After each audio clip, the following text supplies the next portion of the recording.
my great-great-great-great-grandpa dreamed of a life like this for his family.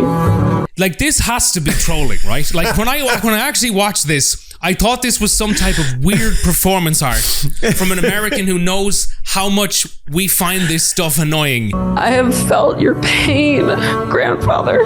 I think her grandfather would actually be happier to have died during the famine than to watch this video. There is no in-between. Cosplaying as a budget Timu Hitler. I wouldn't have been embarrassed to wear an SS uniform. I have no problem with that. It looks like he should be selling Juice Plus products here, yeah, instead of screaming about closing the borders. Could you not have chosen any more appropriate time to have this exact conversation? Did it have to be now on the Dublin to Cork train? Yeah. You know what? It just rolls off the tongue in a lot of ways, the urethra. It's a lovely, it's probably a Latin word, is it? Urethros. From the Latin to have an opening at the end of a snake or something like that. Oh, hi there. I'm Peter, and this is Christopher. Well, I actually like Christopher. Chris is very childish. You know how like a Disney star grows out of their juvenilia, yeah, and then they progress into, like, Christopher's the equivalent of like when a Disney child star decides they're gonna do a really sexy pop track, but for me, it's just the name to Christopher. So this is your sexy pop track. This is my I'm Not That Innocent from Britney Spears, basically. Yes, this is my Christina Aguilera doing Dirty, where she's dancing in a sex boxing ring. That's what it is for me, but it's just the name Christopher. And boy, has our innocence been taken away from us this week. Oh, yes, absolutely. Also, there's no way of making your name longer. I think your middle name is like Ross or something, isn't it? But like, Peter Ross just seems like a lot. So, I mean, we're not doing that. Peter Ross sounds like he should be a journalist who talks about the lack of housing supply in the country. Yes, exactly. He does. And he'd be there with his arms folded on the top of the header of the article. Absolutely. Peter Ross says that 35,000 houses is not enough to meet current demands in Ireland. But he'd also then, you see, he'd be really inconsistent, I feel. And he'd also have headlines like, Peter Ross, this generation is lazy. That's why they don't have houses. Do you know what I mean? I feel he would be quite inconsistent in his support of the youth. And he'd also say things like, when I was younger, we worked on farms in order to save for deposits for houses. We bought our house then with £20. That's it. God, those were the days, weren't they? Stop buying lattes and avocado toast. But listen, speaking of hot takes, it seems now to become customary. Now, I'm going to take a little bit of a break. And for the next few weeks, I'm going to try and not get into fights with anybody who left comments about me in the YouTube channel's comment section. Yeah. Wait, you're giving up pointless internet drama for Lent, is it? Yes. You're off the sweets and getting into fights with members of our lovely community that's just trying to support us, Chris. People who are usually incredibly warm and kind and decent towards us, and obviously I just can't accept love. That's what it is, Peter. Actually, speaking of that type of therapy talk, somebody said we need to get those Patreon numbers up so Chris can afford full-time therapy rather than trauma dumping at the start of every episode. So, dude, I've been saying that for years. Yes. Spoiler alert, this is entirely what this podcast was secretly created for, guys. You're all in on the secret now. More or less. It's going to take a lot of money. Yeah, Patreon.com/Epic News if you want to help both Chris and I. Chris to help resolve his unsolved trauma, obviously, and me so I can get some fucking peace and quiet, not having to listen to him. So, though it is a shameless plug, this individual is right. Patreon.com/Epic News will indeed go some way towards that, Peter. However, it's not even that comment that I wanted to address. That comment came up tangentially because I'm saying that I'm going to do less trauma dumping and screaming at the people who are really nice to us in the YouTube comments. Yeah. However, that said, Peter, it does appear we have annoyed the internet nerds who enjoy Star Trek. This does appear to be a huge problem. Sometimes when you do this sort of thing, you get worried, oh, is it my comment on Gaza or is it my comment on Hitler or something like that? Will this be the bullet that gets me? Is it me saying having minor wrinkles is the same as a C-section? You know what I mean? Yeah, is it? What is it that's annoyed everybody? No, as it turns out, it's some stupid fucking Star Trek character. Well, it's stupid to you, Chris. It's stupid to you. I mean, God all fucking mighty. But I think that's insulting to our lovely viewers to say that it's stupid outright. No. Total Respawn says, sorry lads, that's a Bajoran, not a Ferengi or Ferengi. Owen says, to go full nerd, that's a Ferengi, not a Bajoran. And 666 KMC says, Bajoran slander. I feel like I've pronounced the old Ferengis or Ferengis, wherever the fuck they're called, different every single time I've read it. I apologise. My excuse is that's how you pronounce them, with a Sligo accent. So what we're talking about here is last week somebody said, and you can see it here as well, I do have sort of these weird lines on my nose, and somebody said that I look like a, hold on now, I'm gonna get it right this time. Somebody said I look like a Ferengi from Star Trek. They said Bajoran, you fucking asshole. I know. What I'm saying is what they meant was Ferengi. They didn't. Jesus fucking Christ! Don't you start. No. Fuck you. They said Bajoran, and it fucking. No. And this is. That's what it was. No. They said Bajoran. Shut listen to me, you fucking asshole. What? This is what I'm dealing with. I am right. No, you're not. I am right. How have you? The guy said. No. You still have got this fucking screwed up. I don't. No. I look like a Ferengi. I said, what does a Bajoran look like? I had no idea. You pulled up a picture then. You pulled up the picture of the wrong alien. Asshole, I'm saying that. That's what I said at the start of this. I said, he said Bajoran lines. That's how he described these lines on my nose. So I typed Bajoran lines into Google Images, but what he meant was Ferengi. That's what I just said. He meant Bajoran lines, but you looked up a Ferengi. Jesus Christ. Wearing a Bajoran earring. What the fuck?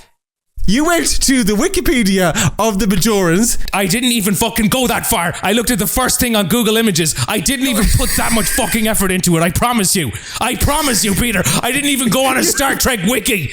I definitely didn't. You got us into this mess. Oh my fucking God. So hold on. Which one is the one I look like? And we can get this over with. Incidentally, as it turns out, you do look like both of them. I have to say. So, I mean, your picture, it does actually work for both aliens here. I'm sorry, Chris, but which one was the man comparing me to? And we can get this nerd-ass shit over with. He was comparing you to a Bajoran, but the picture you pulled up was what the fuck is it, a Fengari? Oh my God. A Fengari, but he was wearing a Bajoran earring. A what the fuck? Pronounce that again. What is it? Ferengi? For you illiterate fuck. You can't even say it, so I don't know what you're doing telling me that this is a fucking problem. Can't even read it. Chris, this is yet another pointless argument we've got ourselves into now with distinct cultural groups. Cultural groups? Who the fuck? What cultural group? Like, do you think I came on here and said, despite making up just 13% of the population, Bajorans commit 50% of all crimes in the Star Trek universe?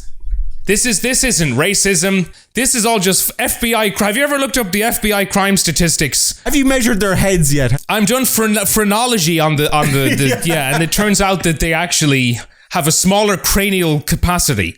It's just about safe for us to travel to certain parts of the country now after previous escapades that we won't mention, Christopher, and now you've gone and started... I'll fight any Bajoran. I will fight any Bajoran man. I will fight any Ferengi man. I heard you were saying shit about me Ferengi men. The Ferengis are dog shite. Up the Bajorans. And us Bajoran men are the best men. Up the Bajorans. Intergalactic dog shite. Anyway, you don't start a fucking fight on a podcast like this with the Trekkies. We need the Trekkies on side. Peter, I agree. They seem like nice people for the most part. I cannot figure out what the fuck anybody's talking about anymore. I believe, if I am to summarize, Peter, would it be fair to say that the earring in this gentleman's picture is a Bajoran earring? But the individual pictured is a Ferengi. He's a member of the Ferengi community. I don't mean to assume his race, but I'm presuming he has emphatically declared that he is a member of the Ferengi. He identifies as a Ferengi. Would that be correct? I feel bad about this. I'm annoyed with you, Chris, because... You're annoyed with me. Star Trek is a cultural blind spot. You know, you really should have You really should have done better here. I'm going to have to do better in future. I'm sorry. I'm working through it. You see, I was more of a Star Wars kid. Not because I actually really love Star Wars or anything. It's just that this was a time before the internet was commonly available. So, you know, you had to spend your time doing something. Sure, I hear you. Like, you had to pass the day somehow, yeah. Either you distract your mind, or if you're over 18, turn to alcoholism. You drank. All staples of growing up in the west of Ireland. I'm with you. I remember those days. Absolutely. I spent a lot of time in my youth reading the expanded universe Star Wars books. Have you ever heard of them? Peter, of course I haven't. Like, I couldn't tell the difference between a Bajoran and a Ferengi and I didn't even know that was a thing until you were just after saying it. So you'll have to enlighten me. There was a couple of hundred books, I would say, after the films. Wait, is this like fan fiction, basically? It was licensed, but it sort of went into the family situation of the main characters after the films had ended. And sure, as a child, I thought this was great. But it just goes on and on. Like, they have kids, and then there's grandkids. It's kind of like Ross na Ruin on TG Carr. But set in space. Han Solo's son gets into a bar fight in Clifton. Han Solo's daughter is caught, you know, pregnant at 14. I hear you. There's a scandal in the town. Yeah, she gets sent to a Magdalene laundry. I'm with you, yeah. But anyways, I read about 30 of these books, and I always imagined, oh God, these are going to make great films someday. But when Disney bought the license, they made it all non-canon. Oh, that would annoy these guys that are commenting on our YouTube channel. So when I look back at all the time I spent reading these fucking books, it fills me with both sadness and anger. It's fair to say. So yeah, I should have picked Star Trek as my special interest in retrospect. Imagine your parents listening to this. Imagine their adult son. This is what he's talking about. Like, this is genuinely terrible. You're talking about your crow's feet last week and me whinging about my books about magic space wizards. We're very poorly adjusted adults. Woe is me, what a traumatizing childhood. My mum grew up on a street that was blown up several times by paramilitaries. And Peter's annoyed that the Space Aliens book that was released isn't as accurate as the other Space Aliens book. Yeah. Your struggles at this age are this. Whinging about my magic space wizards being fucking demoted. So yeah. What the fuck is this? It's all about perspective, isn't it, Chris? Enough of this nerd shit, okay? Let's get down to some business here, alright? Breathe in and breathe out. Some things we can't change, like intentionally botched international peace negotiations, or the fact that we have to endure 4 more years of daft shit like this. Well, Steve, watching President Trump in the Beast, leading the pace car, leading a field of the most talented drivers in the world, kicking off the entire NASCAR season for America. When he was doing that, it reminded me of how he's actually leading the world right now. So let's focus on what we can change. Focusing on positive developments not only preserves our well-being, but also boosts our hope and motivation by reminding us of the progress and resilience that still exists in the world. That's why we're turning our attention to an uplifting story. Kicking annoying dickheads off public transport. Stricter antisocial behaviour rules have been introduced in France to combat inconsiderate people on public transport. And I think we can all certainly relate to this scenario. Who the fuck are you to think you can do this on a form of public transport? Like, genuinely, it is astounding. A zero tolerance policy has been introduced on French trains, but not everyone is happy. A passenger told French TV channel BFM that he was speaking to his sister on speakerphone when he received an immediate fine of 150 euros. The fine was then increased to 200 euros because he did not pay it right away and argued about switching back to regular call mode. God, yes, like, this is one of these stories which, to quote the youth, I am here for. This story is slaying and I am here for it, because this is some of the most genuinely obnoxious, self-involved, I know it's ironic for me to call anybody self-involved, but some of the most obnoxious, self-involved, petulant, arrogant behavior. A company spokesperson emphasized the importance of passengers using headphones and engaging in phone conversations only in designated areas to avoid disturbing fellow travelers. These assholes that for some reason put it on speaker. That is what fucking floors me about all of this. Whatever about just being an inconsiderate asshole and talking too loudly on your side of the conversation, why are you involving me in it? This is perverse and I don't understand it. I love how as well it says in the report he then argued with the fucking guy. And argued about switching back to regular call mode. If the guy said to me, listen pal, put that on speaker, or put that on into your headset, or just like leave the carriage, I'd probably say, alright, I must have been being an asshole.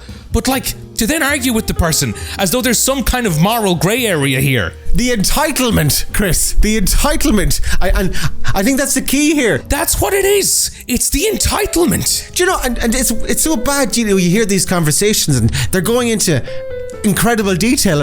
I genuinely wonder if it's like a fetish of some sort. If like these guys have some weird public fetish where like they have to have these really personal conversations in front of everybody, because I'm just like, could you not have chosen any more appropriate time to have this exact conversation? Did it have to be now on the Dublin to Cork train? Yeah. You know what? It just rolls off the tongue in a lot of ways, the urethra. It's a lovely, it's probably a Latin word, is it? Urethros. From the Latin to have an opening at the end of a snake or something like that. In front of like a carriage full of commuters on a Friday evening, and there's like 85 of us. Chris, let's do a phone call like that. Yeah. Okay, wait, hold on. Like literally, this is it. Hold on, I'm gonna use this, right? Because this kind of makes it sound like I'm on a speaker. Yeah, there you go. Yeah. Did you get checked out? Do you know what they did? What? So they put the cotton swab into my urethra. Oh, right. And yeah, do you know the urethra? Like I do. The Jap side, the thing at the front of your cock, the thing at the front of your dick and balls. I know it well. So anyway, they put the swab up my urethra there, and sure they had a good explore with it. Was it uncomfortable? It was kind of a bit uncomfortable. Now I won't lie to you. Like I mean, I've had a more pleasant experience with my urethra certainly previously. I can't stop saying the word urethra. You know what? It just rolls off the tongue in a lot of ways, the urethra. It's a lovely, it's probably a Latin word, is it? Urethros. From the Latin to have an opening at the end of a snake or something like that. There's probably some Latin What did he words. say? Do you know the way the medical lads always have Latin words? Anyway, so there I was with my urethra. What did he say about urethra? So he gave me a clean bill of health on the urethra. Oh, did he? And he said the urethra's grand. He said, no bother, the urethra's in great condition. You have a fine urethra. You have a beautiful urethra. All the man right. said he's looking at urethras all day and that I have the most beautiful urethra he's ever seen. Do you know that? Yeah, well, you got off lucky there. My doctor says I've got full-blown gonorrhea. Oh, in the urethra, is it? Yeah. Oh, geez, you'll be forever getting that out. It'll be difficult to get that out of the urethra now, I have to tell you. It all goes back to the urethra. Oh. So, as an example, in that example there, that man is a urethra fetishist. Yeah. Just so everybody knows. And that's what I think a lot of these people are. I think they are exposing us to their weird proclivities. And we're not consenting to it. No, we're not. We're not consenting at all. But you know, it's still, and I hate to say it, but it's still not as bad as people playing music. Oh yeah, that's much worse. Oh, do you remember the clip actually of those dudes? I think we've laughed about it before, where like they wrestle that guy who's on the subway. Yeah. I love this. This is incredible. Do you know what? I've watched this so many times, along with other videos of people dealing out justice on public transport. I find it so cathartic. This is the energy I want to see applied to unruly passengers of all sorts. Over here too. Bullying actually does work sometimes, let's be fair here. In moderation. Like moderate amounts. Yeah, no, like certainly like sensible, ethical amounts of bullying is actually very effective. Necessary almost in cases like this. So this man is getting thrown off a train for playing music, and some people might say, and they have said in the comments, that it's a little bit extreme. But you know what, lads? I think that really depends on what music you're playing.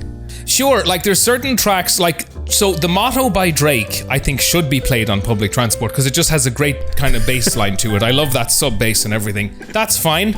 but then annoying songs that have a lot of high-pitch instruments in them, I'm not here for. I was subjected to somebody repeatedly playing the fucking Pitbull remix of, was it Bon Jovi, Now or Never? Sure. On a train from Galway to Dublin a while back. And I would go one step further than the fines in France. I would just throw them off the train while the train is moving. That's fair. Obviously, though, we need to dial it up to 11 to properly set an example. Right, I see. And how is that, Peter? Actually, if you're tuning in with video turned on now, perhaps Uncle Gabatron will cue up a reference clip to show us what I feel would be absolutely appropriate. Oh, wonderful. Yes, Uncle Gabatron. And now for a groundbreaking proof of concept, originally conceived by the illustrious and visionary actor Steven Seagal in his critically acclaimed cinematic masterpiece, Under Siege 2: Dark Territory.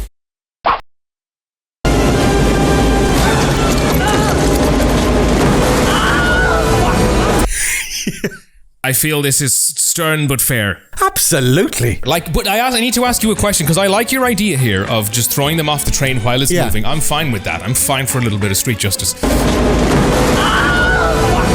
But let me ask you this. A lot of this noise is generated by children who are using iPads. Are we going to throw the children off the train? Or... No, I think that's a little too far. Instead, I think it's only right to be a little bit more careful with something like this and a little bit more considerate. Hold on. We don't throw the child off, we throw their parents off instead. And that'll be good for them. Yeah, the child can watch their parents being thrown off the train. That'll be formative for them. It will teach them there is consequences to certain actions. Yeah, no, they'll understand. And they'll grow up to be productive members of society who will not listen to the fucking Pitbull remix of Bon Jovi, Now or Never without headphones. I would support that. If you were bringing that in as something that required a vote, I would definitely vote for it. I would vote for that proposition, that amendment to the Constitution. I think it should be written in the Constitution. I think it should be that enshrined in law. I would make this punishable by death. This and taking ages to order coffee. And I only say this because, as you know, this is now a platform for me to air grievances. And yesterday there was an individual, an American, mind you, who took literally 8 minutes with their coffee order in front of me because it was just so complicated and there was so much to it and there were so many questions that had to be asked and there were so many little minutiae that had to be worked out before this fine boy could enjoy his coffee. It's always the Americans, isn't it? Insofar as I can, I do try and give them the benefit of the doubt. Yeah, because it's nice that they're trying to get some type of spiritual nourishment and fulfillment out of being Irish, and that they come here and they feel a great connection to the place and all of that kind of stuff. Yeah, but it does give me, it is a compliment, in one way, and I do try and take it as such. Chris, there's also an awful lot of very annoying. Hold on. I'm literally.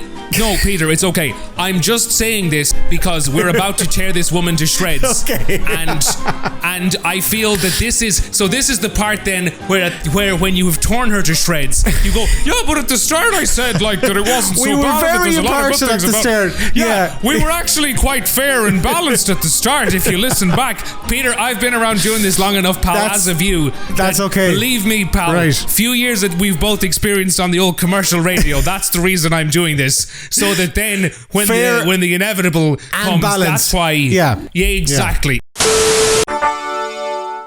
This is, of course, a post which is doing the rounds on Reddit Ireland and a few other Irish groups at the moment. It is from an American influencer. This is a LinkedIn post, Peter. And she says, I did 23andMe, and this is why I couldn't stop crying. Of everywhere I visited in Europe, would you like to continue with us here, Peter? Out of everywhere I visited in Europe, I have the most DNA ancestry tracing back to Ireland, and boy, could I have guessed that by the way my soul responded to finally stepping foot on this land. Yeah, I wish I was joking when I told you I cried nearly 17 times And this is a thing. It's all very dramatic, isn't it? 17 sounds too ridiculous to be made up, but too high to be believable, if you get me. But that's obviously what she's going for there. How was there any water left in your body, Shannon? She was a completely dehydrated husk. Yes, absolutely, yeah. Her mummified remains were carried off the Aer Lingus flight. They spread her mummified remains around the cliffs of Moher, Peter, and it was beautiful. That's right.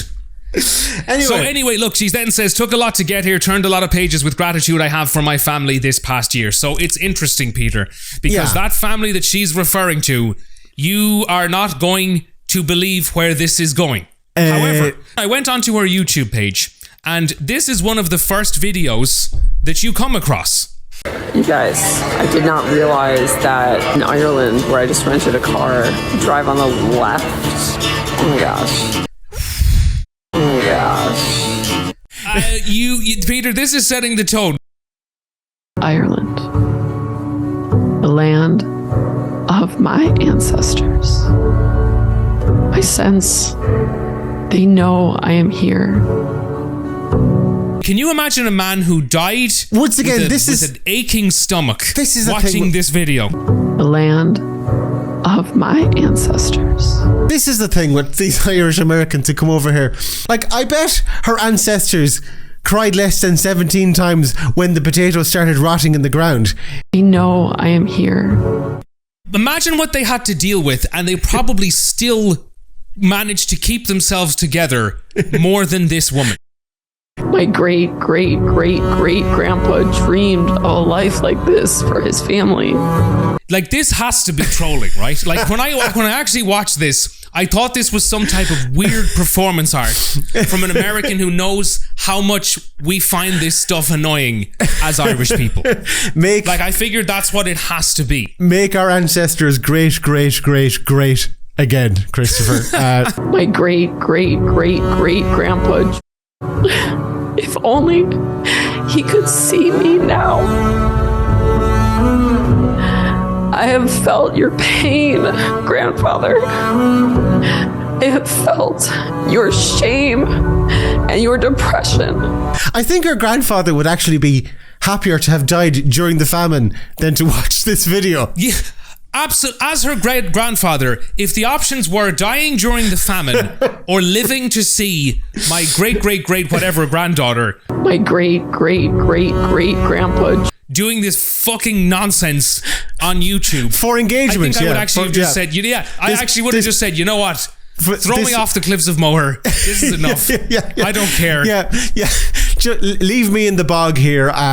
This performative bullshit is just too much for me. I also find it weird here because then she says, my name is Shannon Rose Rowbottom. This is the land where I come from.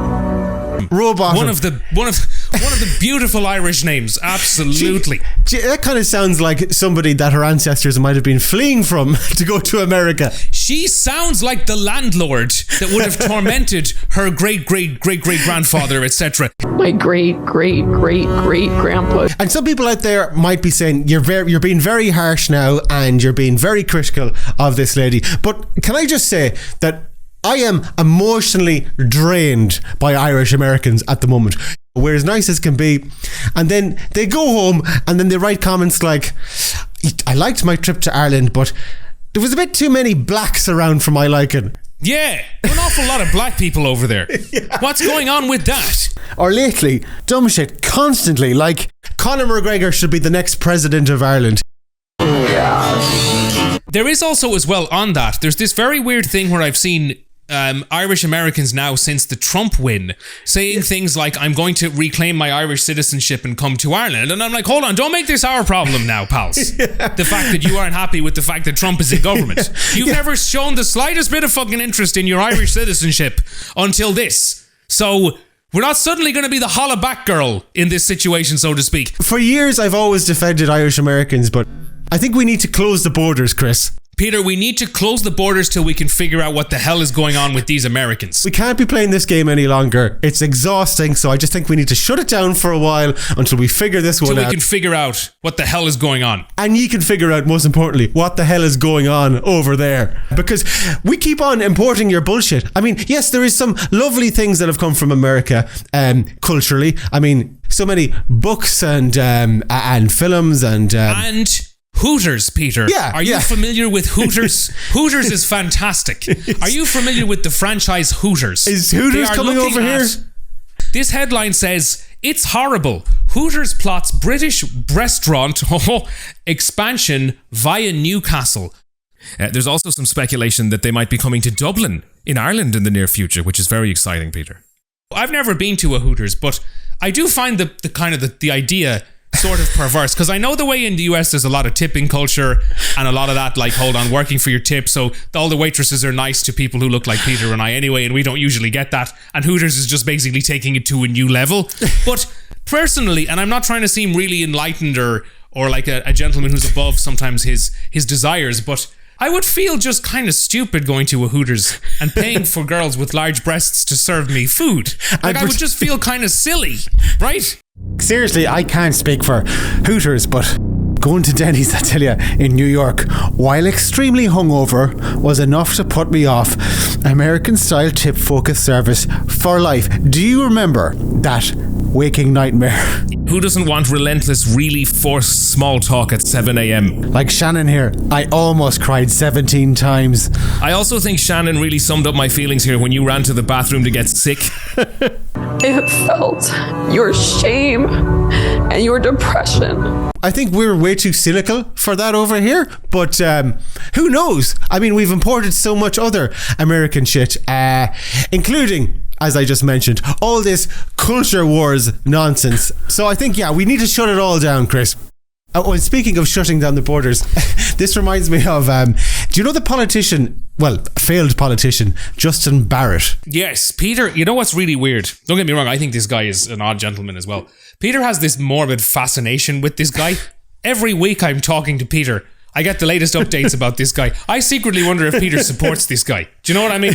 I secretly wonder if Peter has a crush on this guy, because all I'm seeing is this fucking weirdo. He is just so entertaining.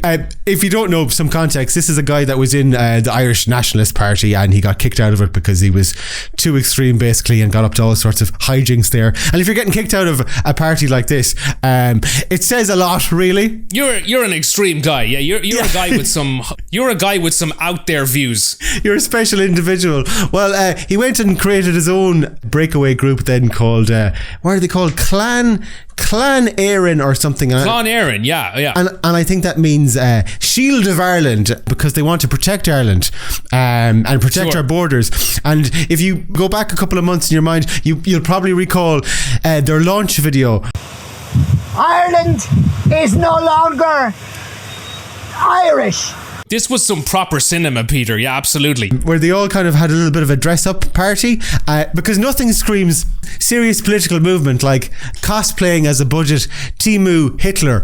I liked this. As you can see here, he's quite the fetching uniform. There's a man holding the flag here that looks like he'd rather be playing golf. They don't even have the same shoes. And if you're going for this kind of militaristic uniform, quite literally uniform look, you really do have to specify shoe color. Like, you have to go right down to the smaller details here, guys. If you want to look like a well-oiled, scary machine, you need to at least all kind of match in this regard. That is all I will say. This fella looks like his heart isn't into it. His heart is just not into holding up that flag. He wants to be at home. He wishes he didn't pick up the phone now to answer Justin's call. I didn't need this. So anyway, the Shield of Ireland had a meeting in Athlone recently. Accord to Gael, members and supporters of Clan Éireann. And it really seems like it's just poor old Justin and his wife that attended this conference. Those both within this room and outside this room, as it goes out to social media.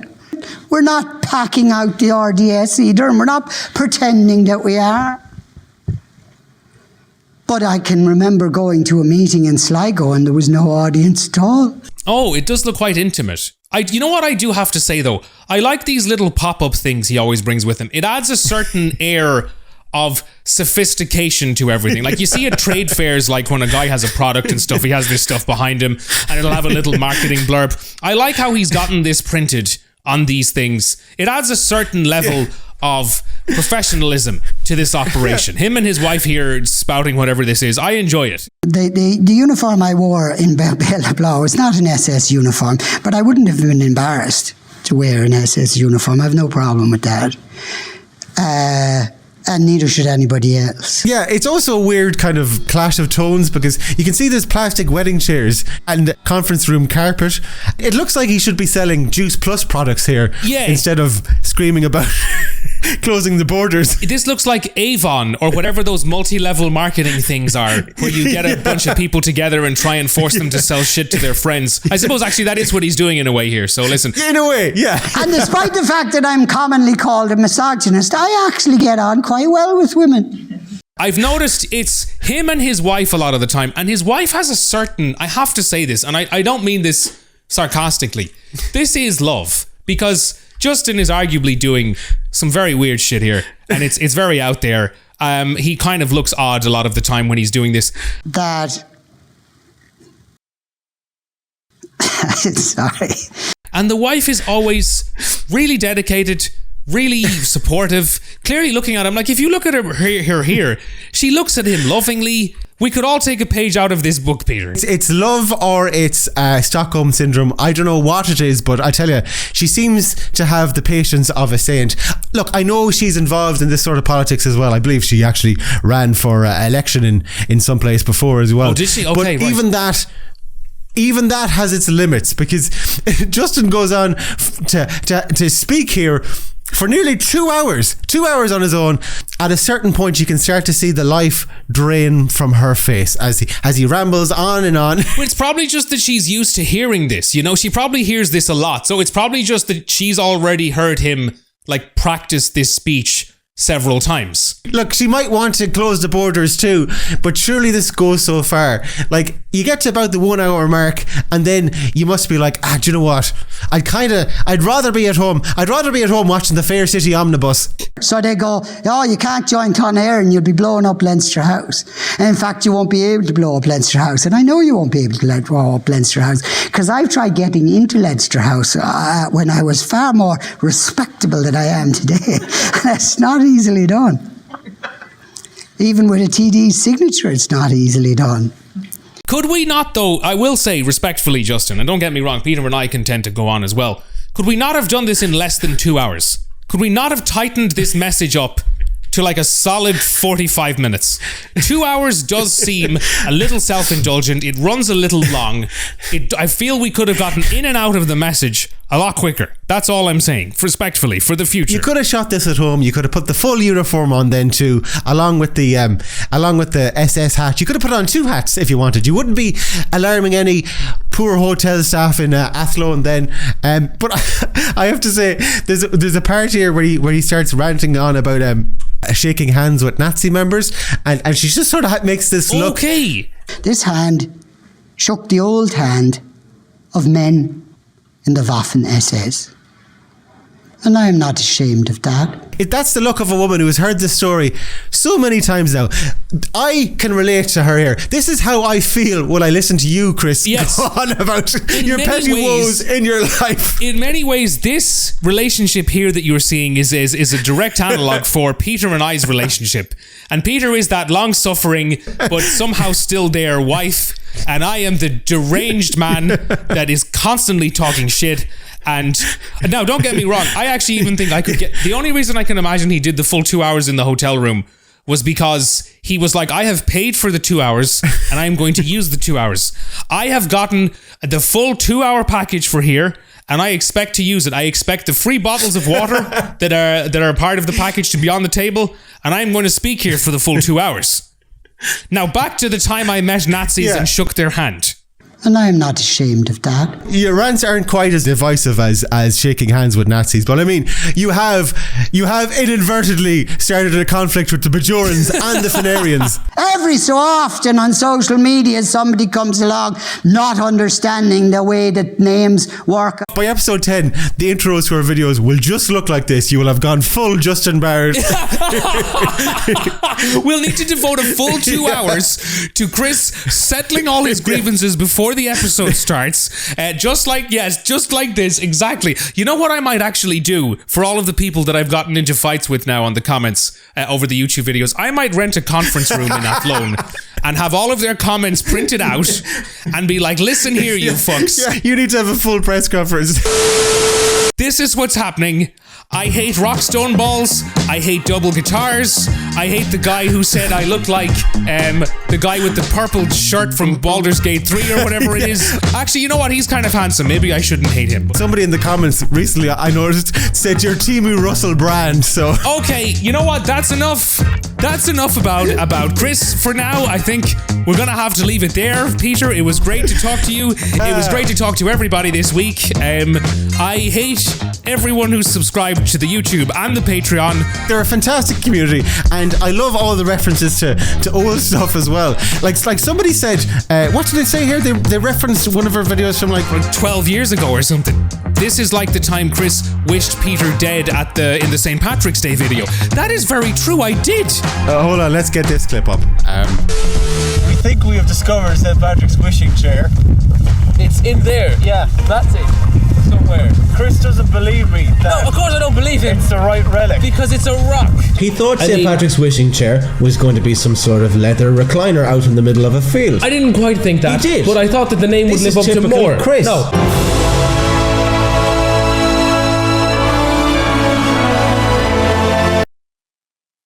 I wish Peter was dead. That's very well remembered, sir. This is what happens when you get the right clip up. See, I didn't fucking play some other clip that kind of sounds like that clip. Fuck off, Peter. Just, like, not me getting some stupid, obscure Star Wars shit. Star Trek. Oh, Jesus, I said Star Wars. Oh, That's a whole new kettle of fish. Oh, God.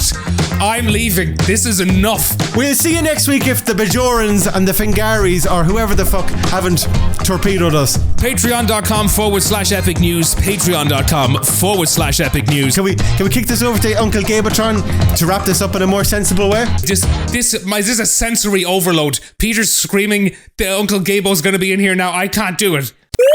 Certainly, a quick roundup of the important lessons learned this week.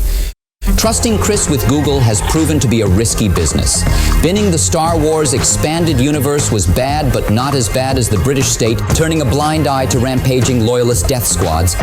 Discussing one's urethra loudly on public transport is only acceptable if it's a medical marvel. The musical contribution of Pitbull and Bon Jovi teaming up has been likened to auditory war crimes. Steven Seagal's train ejection methods have been surprisingly visionary. A controversial new character-building exercise involves kids watching their parents being ejected at high velocity. Americans' inability to order coffee swiftly remains a national puzzle. The emotional resilience of those in famine starkly contrasts with a certain influencer's teary holiday. A proposed temporary travel ban for being too annoying suggests the U.S. might need some introspection. Early morning hangovers at Denny's are definitely not for the highlight reel. Perhaps Justin Barrett might consider a career switch to selling Juice Plus instead of Temu fascism. And finally, both Peter and Chris managed to butcher the pronunciation of a Star Trek alien race throughout the entire episode. Join us next week for more highbrow revelations on Epic News. Until then, stay curious, stay critical, and yes, maybe do a bit of pronunciation practice. You two fucking wallies. You're dead right. Not you too, Uncle Gabatron. No, I can't possibly take this. I'm out.